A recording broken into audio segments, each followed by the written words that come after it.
Welcome, low ego action heroes. This is Debbie from Delta CX, and welcome to the show we do once a month, Practicing Critical Thinking. This is where you send stuff into me via this link here. I've shortened it even more, dcx.to.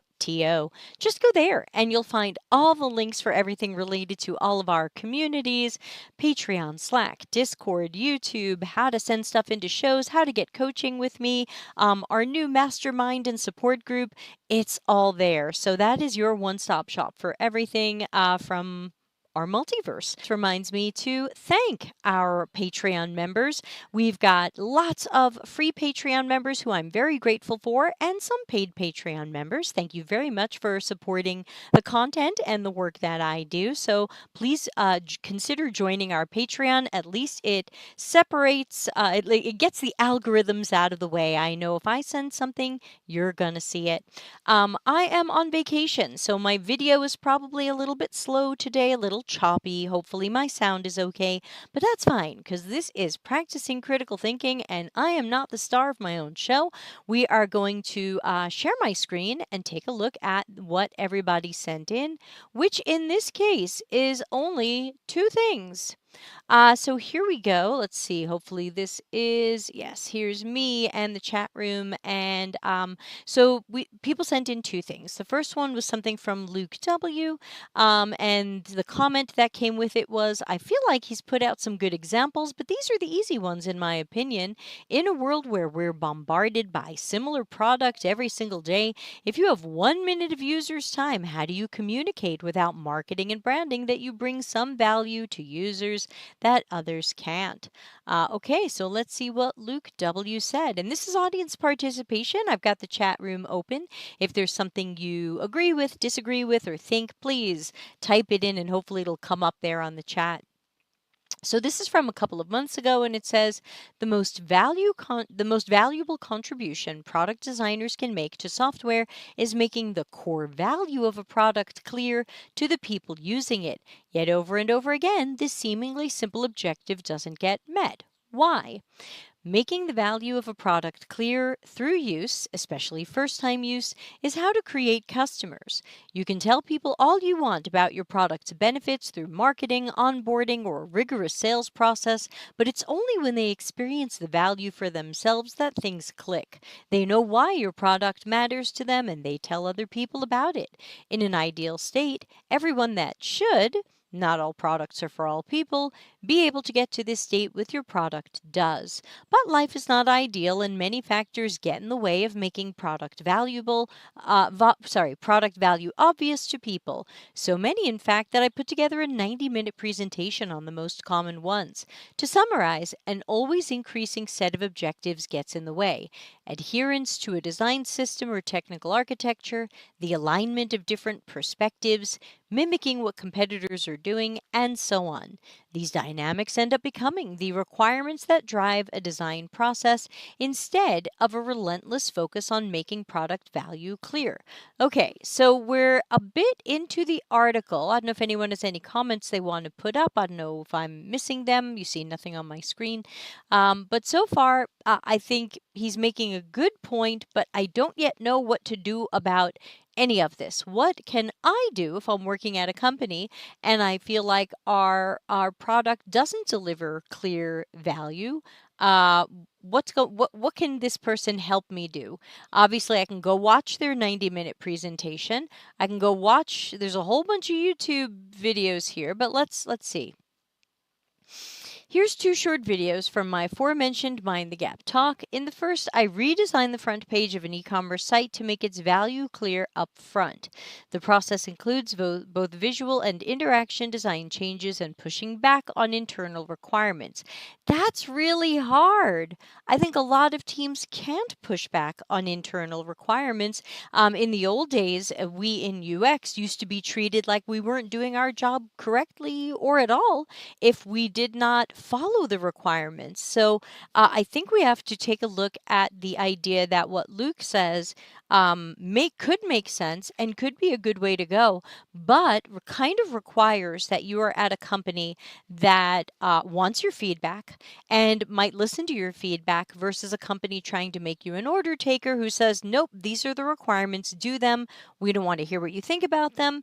We don't want you to push back on them, etc. So that jumps out at me as something that feels like a luxury.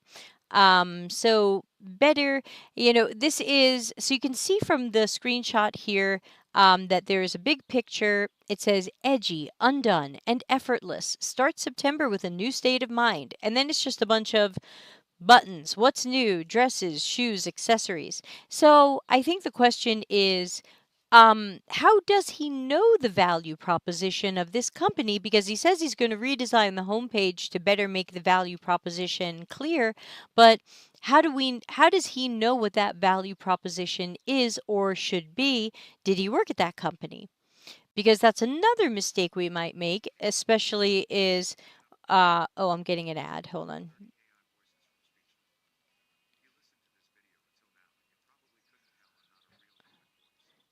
It's funny. That's funny. It was an ad for an AI voice, and it said, "You've probably been listening to me talk in this video, and you couldn't tell I was an AI voice." And I'm thinking, yes, actually, I could. It was pretty bad. So let's see what he does. Is this his after?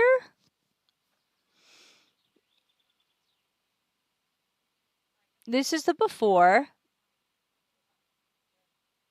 This is the after?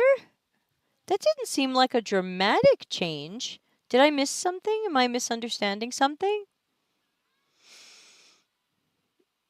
Yeah, I don't know. So there's now a search bar. I don't know where the search was before. There's your basket, and there's, yeah, I don't know. Oh, there was a magnifying glass before, and you had to tap it to search. That's a little bit of a tough one for me. This was posted a year ago.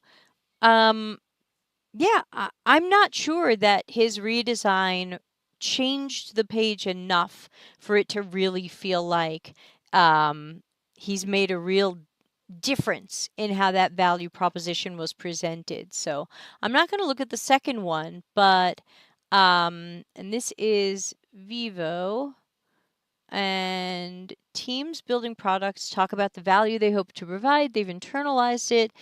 What seems obvious to someone on the inside is not obvious to those on the outside. Being clearer than you think is needed. Being clearer than you think is needed is, in fact, needed. Okay, that's a funky sentence. I was recently reminded of this one at a Starbucks. Their food menu was labeled all day breakfast, anytime bakery, and all day lunch. I started thinking they probably started with breakfast, bakery, and lunch, but customers kept assuming breakfast was only available in the mornings, so the label got changed to all day breakfast. But if breakfast is all day, when can I get bakery items? And the label changed to anytime bakery. At first blush, these labels might seem excessively wordy, but they're probably intentionally more obvious and probably more obvious than originally thought necessary.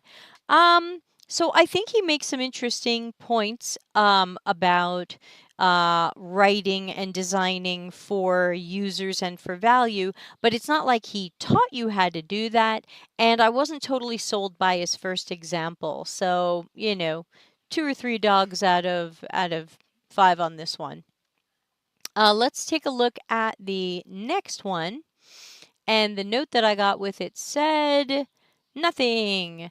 Okay, so this one said, what is a North Star metric? This was published in 2017 by Sean Ellis.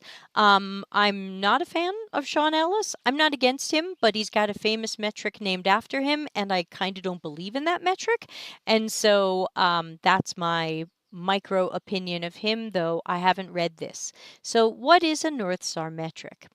The North Star metric is a powerful concept that has emerged in recent years from Silicon Valley companies with breakout growth. It helps teams move beyond driving fleeting, surface level growth to instead focus on generating long term retained customer growth. Let me add hypothetically, because I've seen companies, and we even talk about this in my space workshop, I've seen companies that focus on the wrong North Star metric, and that metric becomes just as bad as the ones that he describes as fleeting, surface level. So you can have a bad North Star metric, and we've certainly seen that. And like I said, it's part of my space. You can check out space. I've got a bunch of episodes, or you could say of I've got a bunch of space workshops coming up in December. Check those out at cxcc.to/space. Oh, and by the way, we've got a bunch of cohort courses coming in September and October.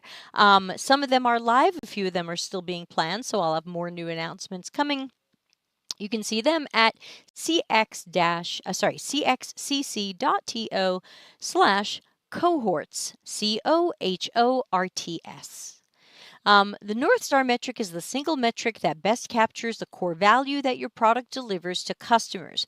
Okay, so similar to how I teach it, it's a reminder that the North Star metric is supposed to measure when customers are having success because your product delivered value that allowed them to be successful. So that means it's not going to be something like revenue. That happens much later, and it's not a moment where your customer necessarily feels like they had value delivered to them.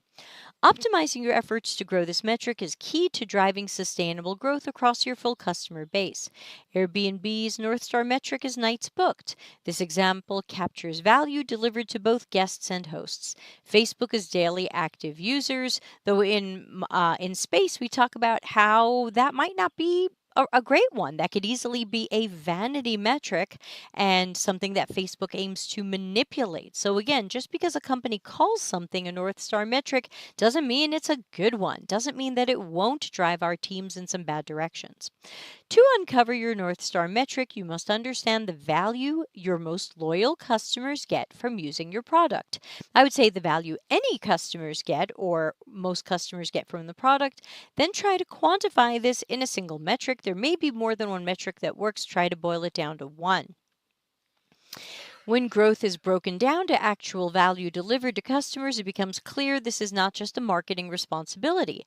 Most teams within an organization play some role in delivering value to customers. Sales and marketing attract new customers into the funnel, but the product and customer support teams. Okay, so he's saying other people are involved in this.